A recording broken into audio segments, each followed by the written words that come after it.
Coming up in a newscast tonight. President Moon Jae-in meets with senior experts on North Korea ahead of the upcoming historic summit. And as part of preparation efforts to ensure the success of such event, the government establishes a comprehensive situation room.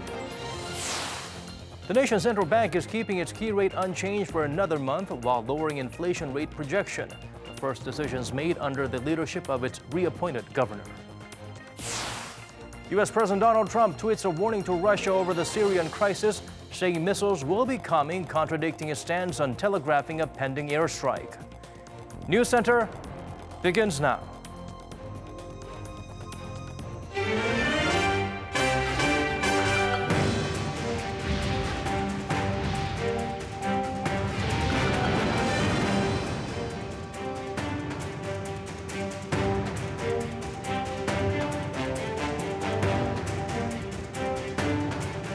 It's 8 p.m. here in Korea, live from our studio in Seoul. This is Arirang News Center. Welcome to our program. I'm Daniel Cha. Once again, we start things off with how Seoul is gearing up for the historic summit. President Moon Jae-in met with a group of 21 senior experts and policy advisors on North Korea to seek their advice and learn from their experience when holding dialogue with Pyongyang. Also this afternoon, the comprehensive situation room the Liberal leader ordered is ready to get down to business. Hwang Ho-jun has our top story. With just 15 days until the Inter-Korean Summit and the Washington-Pyongyang Summit to be held soon after, President Moon Jae-in said South Korea must do everything it can to take advantage of such a rare opportunity. 한반도의 완전한 비핵화와 항구적인 평화 정착, 그리고 남북 관계의 지속 가능한 발전의 길로 나아갈 수 있는 두 번 다시 얻기 힘든 그런 기회가 열렸습니다. 우리는 반드시 이 기회를 살려내야 합니다. President Moon made those comments in a luncheon meeting held at the Blue House with a group of experts and advisors, including former unification ministers, former envoys to Pyongyang, and President Moon's current special security advisor Moon Jong-un. In other words, the group consisted of the driving forces behind the past two Inter-Korean summits, the first in 2000 and the second in 2007. While there have been a number of agreements for peace made between Seoul and Pyongyang, the South Korean president noted the April 27th summit will happen under the most stringent of circumstances. He noted that military tensions have reached new heights and that South-North relations have been severed for 10 years. All the while, North Korea's nuclear and missile technologies have advanced to a point where even the U.S. feels threatened. The Liberal leader stressed that this whole Pyongyang relationship cannot be resolved by the summit between the two Koreas alone, and a denuclearization agreement must be reached by Washington and Pyongyang. That, President Moon admitted, is not an easy task. 그래서 남북 정상회담의 성공뿐 아니라 그것이 북미 정상회담의 성공으로 이어질 수 있도록 하는데 원로 여러분의 경륜과 지혜가 더욱 절실하다는 말씀을 드립니다. Meanwhile, Thursday afternoon, the presidential office of Cheongwade announced it has formed a comprehensive situation room for the Inter-Korean Summit, which President Moon ordered when he sat down with the Interagency Preparation Committee on Wednesday. In meeting with experts and setting up the situation room, President Moon is determined to do his utmost for the success of his dialogue with Kim Jong-un. He pledged the government will actively communicate with the public during the process and asked his advisors to help unify the people and rally their support. Hwang Ho-jun, Arirang News. The president's top national security advisor, meanwhile, is in Washington to meet his American counterpart. They're also down to touch on ways to keep close coordination between the allies ahead of their summits with North Korea. Oh Jung-hee sheds light on what the duo will likely discuss during that session. South Korea's top national security advisor is in Washington for his first one-on-one meeting with his newly appointed U.S. counterpart. Euiyong, the director of Seoul's National Security Office, made the surprise visit to the United States on Wednesday and had a preliminary meeting with Washington's National Security Council. He's to meet U.S. National Security Advisor John Bolton on Thursday, only 4 days after Bolton took office. The two officials are expected to discuss establishing a hotline between themselves as they prepare for their respective summits with North Korean leader Kim Jong-un. It's known that Chung wished to meet with Bolton as soon as possible to continue on the close coordination he had with Bolton's predecessor, H.R. McMaster. Even more so, as the former U.S. ambassador to the UN is known for his hawkish views, recently even discussing the idea of a preventive strike against North Korea, whereas Seoul is adamantly opposed to any military confrontation on the Korean peninsula. Moreover, the Trump administration wants to seal the denuclearization of North Korea in one single step, while the Moon administration believes that's a goal that can only be achieved gradually and in phases. This is Chung's first trip to the U.S. since his visit to the White House as President Moon's special envoy last month to brief President Trump on Kim Jong-un's willingness to hold a summit. Attention falls on whether Seoul and Washington will be able to narrow down their differences on how to achieve denuclearization of the peninsula and draw a big picture on setting peace and stability in the region. Jong-un, Arirang News.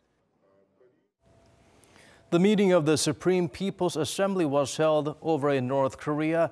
While the grand gathering involved reviews of budget and political power structure, the regime's leader was reportedly absent, and there were no messages linked to the upcoming summits. Here's Lee Ji-won with a closer look. The sixth session of the 13th Supreme People's Assembly was held in North Korea on Wednesday, where the regime finalized decisions on budget and power structure. North Korea's state-run Korean Central News Agency reported Thursday that Kim Young-nam, president of the Supreme People's Assembly Presidium of North Korea, and Choi Ryong-hae, vice chairman of the State Affairs Commission, were among the party, cabinet, and ministry officials that attended. Seeing how the regime's leader Kim Jong-un was not mentioned, he is seen to have missed the meeting. The report said Deputy Park Bong-ju, premier of the cabinet, reported on the cabinet's work toward carrying out the 5-year strategy for national economic development last year, during which Park said the army and people made great progress on revitalizing local production.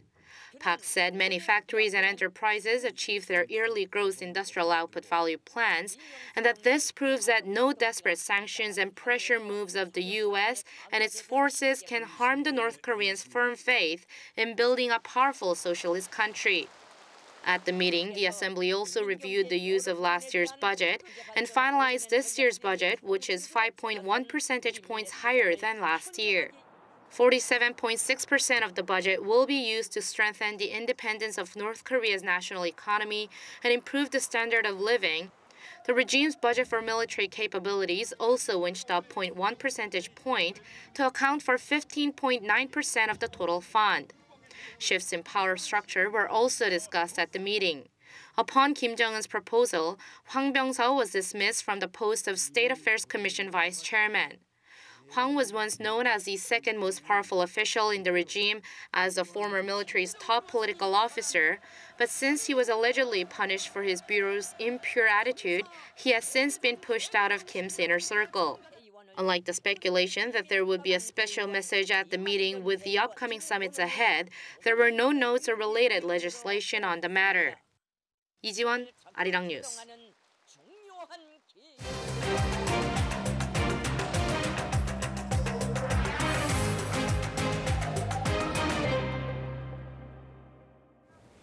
Once again, the nation's central bank stands pat on its key rate. Economic growth was also held steady at 3%. Kim Il-sung has more from the BOK's first meeting on monetary policy since its governor was reappointed last month. The Bank of Korea kept its growth forecast for the local economy for 2018 at 3%, the same as its previous projection made in January. But the bank lowered its inflation rate projection by 0.1%.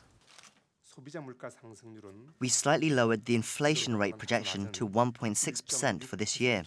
First quarter consumer price inflation came in lower than expected in the low 1% range. This was mainly due to a drop in livestock prices and the slower pace of increase in global oil prices.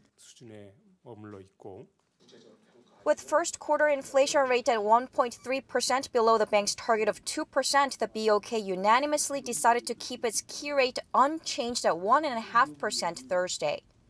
This decision follows 2 freezes in January and February after the bank's first rate hike in over 6 years in November.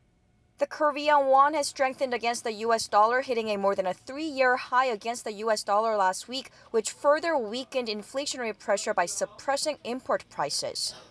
Domestically, household debt concerns and the high unemployment rate also led the bank to hold its key rate. Despite concerns that the US-Korea interest rate reverse following the Fed's rate hike in March could lead to capital outflow, Korea actually saw its foreign investment in local securities go up over the last 1 month period. A 1% rate difference is unlikely to lead to a huge capital outflow, given Korea's economic fundamentals and the $1 exchange rate. With a low inflation rate and high unemployment right now, the central bank is not expected to raise rates until the latter half of this year.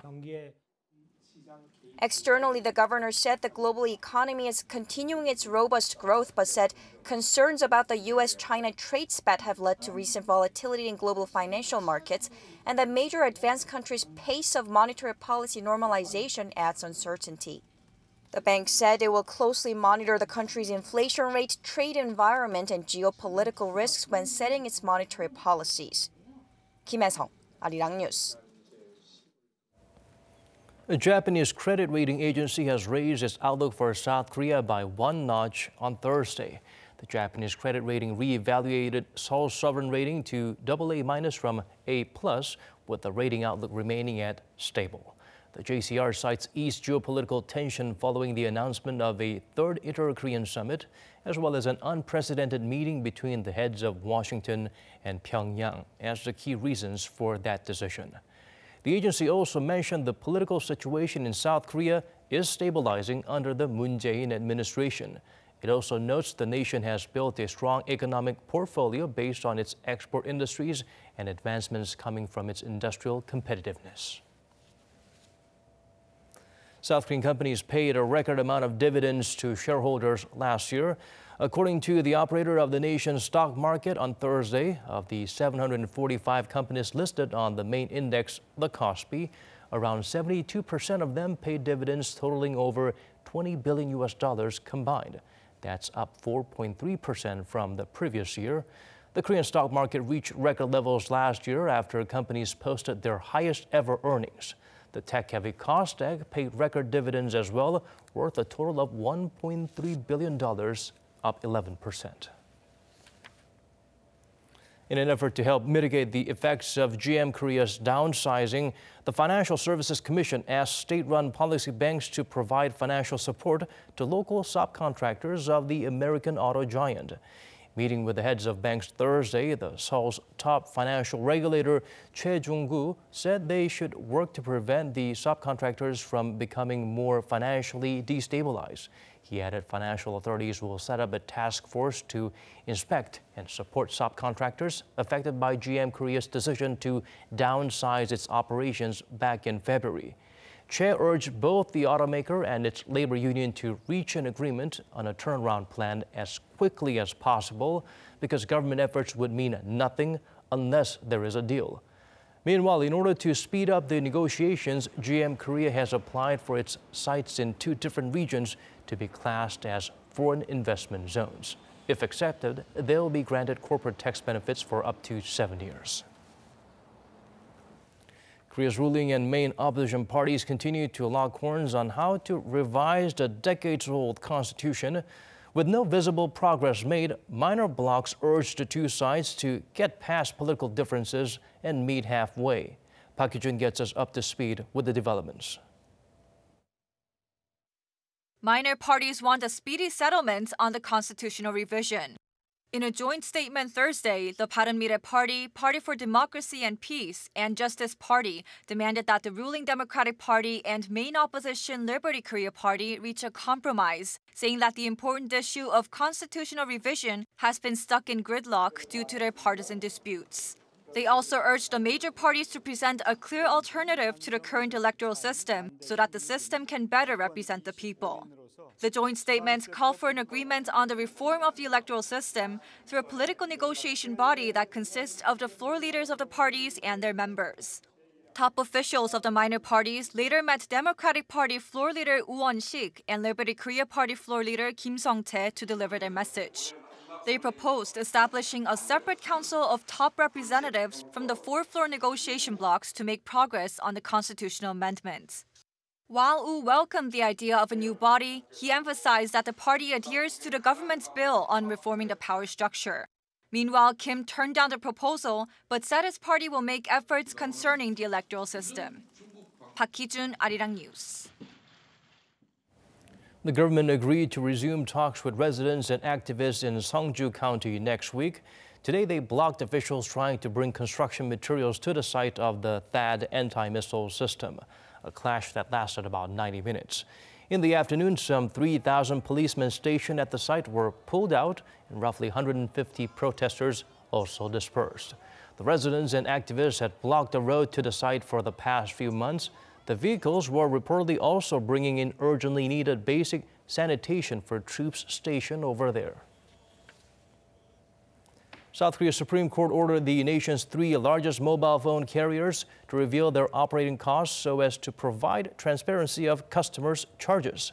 This comes after a Korean civic group filed a lawsuit against the mobile operators 7 years ago, demanding that earnings be made public as their service has now become an everyday necessity.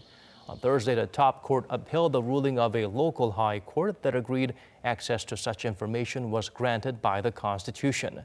The 3 operators, SK Telecom, KT, and LG U+, will now be forced to reveal the breakdown of their earnings for the period between 2005 and the year 2011.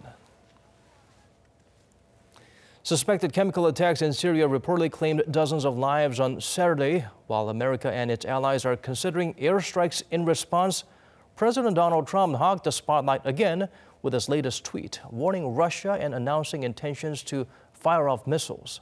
Kim Mo-kyun has the full story. The White House on Wednesday announced that Washington is still considering its options on how to deal with the crisis in Syria, despite President Trump's post on Twitter, which said that missiles will be coming and Russia should get ready. White House spokesperson Sarah Sanders said that though a final decision hasn't been made yet, the U.S. holds Russia and Syria responsible for the incident. Russia holds some responsibility in the fact that they guaranteed that Syria wouldn't use chemical weapons again, and they did. They've also hold some responsibility in the fact that they have the 6 UN resolutions that they vetoed to help protect Assad. Earlier in the day, President Trump took to Twitter saying that Washington would fire, quote, nice and new smart missiles at Syria in response to Russia's warning, which said that it would shoot down any missiles fired at Syria in retaliation against the alleged chemical attack. The leaders of Britain and France have also agreed to work with the U.S. and are believed to be preparing for a military operation in response to the alleged chemical attack. British Prime Minister Theresa May called for an urgent cabinet meeting to discuss the nation's response to the alleged attack, and French President Emmanuel Macron vowed to pose a strong and joint response. Later on Thursday, the United Nations Security Council is set to hold a meeting behind closed doors at the request of Bolivia to discuss the escalation of rhetoric over Syria and threats of unilateral military action. On Tuesday, the UNSC failed to come up with a resolution over the alleged chemical attack, as both Russia and the United States blocked each other's attempts to set up international investigations. Kim Mo-kyun, Arirang News. Moving on to other stories now, countries around the world are heavily dependent on China for rare earth minerals that are used in various high-tech products. But that may change as Japan reportedly found hundreds of years' worth of these rare elements in its waters. Hong Yu explains further.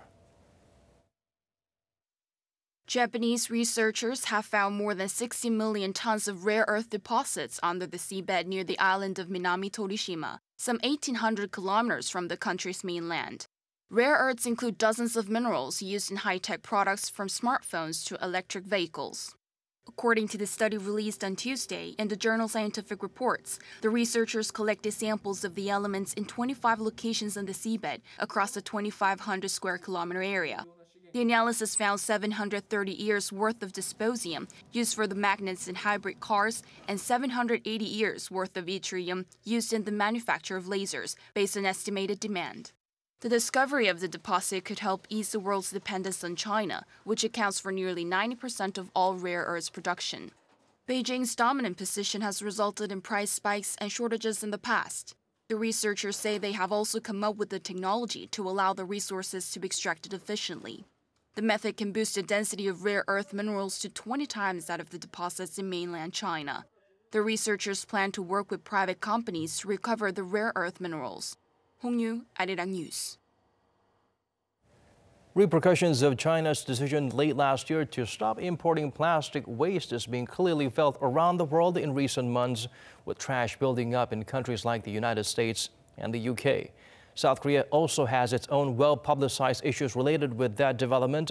While the government managed to find some solutions, that's not going to be enough in the long run. For details, let's turn to our Jong-un.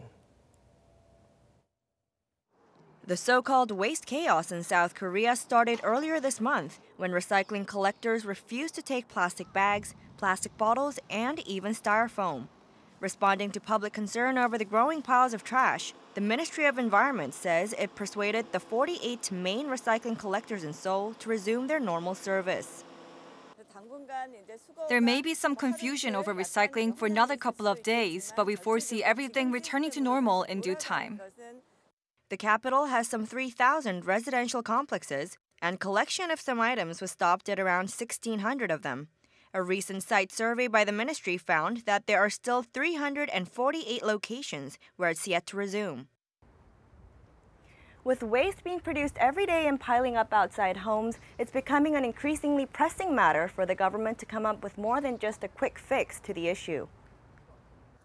The root cause of the problem, China has banned the import of 24 kinds of solid waste, declaring last July it will no longer be the world's garbage dump. In less than a year, the value of recyclables dropped from 131 or 12 US cents per kilogram to 91 or 8 cents as of last month. This has discouraged recycling collectors from processing materials that are no longer lucrative. According to Greenpeace, China used to import some 56% of the world's waste, including South Korea's. As a temporary solution, recycling collectors got compensation to resume their services. But the government is also working to improve Korea's recycling industry overall. Discussions are being held to come up with specific policies on the basis of thorough on-site inspections, which will continue until mid-June. Jong-un, Arirang News.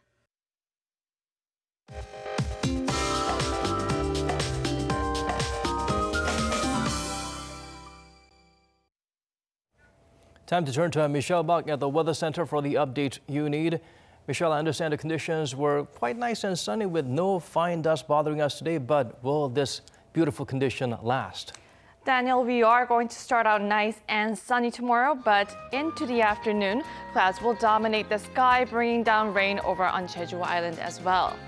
But the amount of precipitation will not be enough to quench the nation's drought, especially over in the eastern provinces. And in addition, strong winds will also affect already dry conditions, increasing the risk of wildfires. Tomorrow's morning lows will be up to 4 degrees Celsius higher than the seasonal average, with Seoul being up to 7 degrees Celsius, Daegu at 7 also, and Gyeongju at 5 degrees. Now, Friday afternoon will be cloudy with Seoul topping out to 18 degrees, while Gwangju and Busan peaks up to 20 and 16 degrees, respectively. Now, on Saturday, the whole nation is expected to receive some rain, and so the temperatures will be bouncing back up to the average levels by Sunday afternoon. I'll leave you with the weather conditions around the world.